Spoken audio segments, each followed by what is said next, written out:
Ed è una Padova dove tutti veramente si stanno organizzando per fare le ultime spese di Natale, quella di questa giornata in cui sono state annunciate varie ordinanze che limitano la circolazione nei giorni di festa e intanto nel prossimo fine settimana. Pacchi e pacchetti, borse e borsette, un centro che pullula di acquisti in questo giovedì prima delle chiusure. L'ordinanza della Regione Veneto e del sindaco di Padova è conosciuta da tutti e considerata inevitabile anche dalle categorie economiche.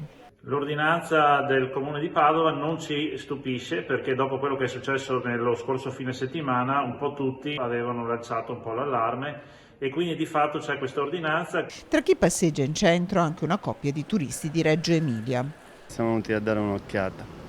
D'accordo anche loro con le chiusure, come i padovani. No, benissimo, perché la salute è la prima cosa e qua si rischia molto e quindi sono perfettamente d'accordo. Siamo stati avvertiti in tempo per cui ognuno adesso sa come comportarsi. Essendo padovana io le spese le faccio prima e sabato e domenica faccio l'albero, il presepe, buonanotte a tutti. Dovevano pensarci ancora ad agosto comunque, quando si era a un punto che le persone, c'era già una crisi ad agosto, potevano chiudere allora, non adesso. Purtroppo ci sono dei sacrifici da fare, li faremo, saranno delle feste particolari, pazienza, speriamo che passi presto. Un brindisi per chi, come questa giovane infermiera in un reparto Covid, passerà il Natale lontano dalla famiglia. Sarà difficile, ma appunto meglio per la mia famiglia che rimanga qui.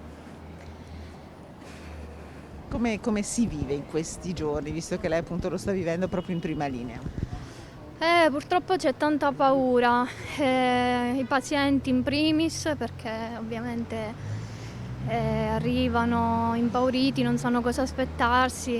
In realtà anche noi siamo molto provati, questo sì. Purtroppo qualcuno deve farlo e ce la faremo.